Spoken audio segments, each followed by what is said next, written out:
alors dans cette vidéo, je vais vous montrer mon organisation directement dans les dossiers. C'est un petit peu ma préparation de disque dur, fichier, et c'est au niveau tout simplement de la dernière version de DaVinci qui est la version 19, donc c'est au regard de la version 19. Donc moi ce que je vais faire, c'est que dans mon disque dur, je vais toujours faire ce qu'on appelle un dossier montage. Dans ce dossier montage, alors là après c'est vous qui voyez, hein, vous allez pouvoir par exemple mettre client. Donc par exemple en général on a un dossier client ou pour vous-même pas besoin de mettre de dossier en particulier. Et puis là souvent on va avoir donc le nom du client, donc par exemple je vais mettre le client N1, et puis ensuite on va avoir, et d'ailleurs si vous êtes sur Mac, hein, je vous conseille de faire la présentation comme ça, hein, sous forme d'éléments de gauche à droite, c'est très efficace. Et donc là on va avoir pour moi une division assez simple. On va avoir un dossier qui s'appelle le dossier rush, dans lequel vous allez retrouver tous vos rushs. Donc les rushs, ça comprend en fait tout ce qui concerne votre vidéo, tout ce qui concerne votre image. Si vous avez dans votre rush, moi c'est un truc que je conseille mais vous n'êtes pas obligé, si vous avez des face caméra, donc ça peut être par exemple des interviews ou quoi, donc moi je l'appelle face caméra, mais vous pouvez aussi l'appeler ITW, interview.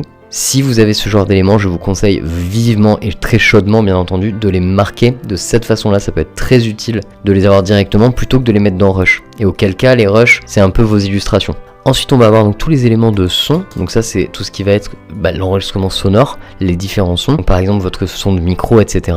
Et là vous allez pouvoir sous-diviser si vous avez envie justement en micro-cravate par exemple, donc micro-cravate. Ensuite on va pouvoir faire un autre dossier sur lesquels on va mettre les musiques, donc ça je vous le conseille aussi. Les musiques c'est les musiques qui sont rattachées à votre client, hein, par exemple. Et ensuite on va pouvoir faire un nouveau dossier qui va être du coup le projet, donc le ou les projets, ça c'est pour le montage pur et dur. Moi je vais faire un dernier dossier que je vais appeler élément, donc je vais l'appeler ELM, mais vous pouvez l'appeler comme vous voulez. Donc ce dossier élément, c'est là où je vais venir mettre, on aurait pu l'appeler en anglais asset pour ceux qui savent ce que c'est. C'est là où j'aurais pu mettre en fait toutes les ressources graphiques inhérentes à mon projet, voilà, avec mon client. Donc voilà, c'est quelque chose que je fais systématiquement.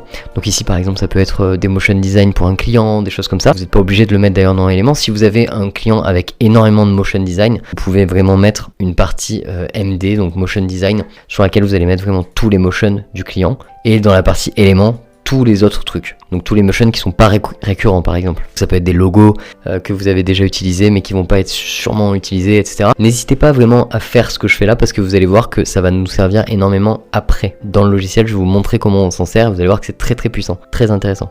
Donc ça voilà, c'est une partie qui est très importante, hein. La préparation du disque dur, des fichiers, l'organisation, on regarde du coup de toutes les nouveautés comme je vous disais, avec la nouvelle synchronisation, et donc du coup quand on va faire un projet pour un client, on va venir le faire dans le client en question, donc si c'est N1, et puis après vous allez pouvoir le dupliquer donc en N2, etc. ainsi de suite. Et puis si vous ça vous convient pas, si vous voulez plus d'éléments, n'hésitez pas, vous pouvez le corriger. On passe à la suite.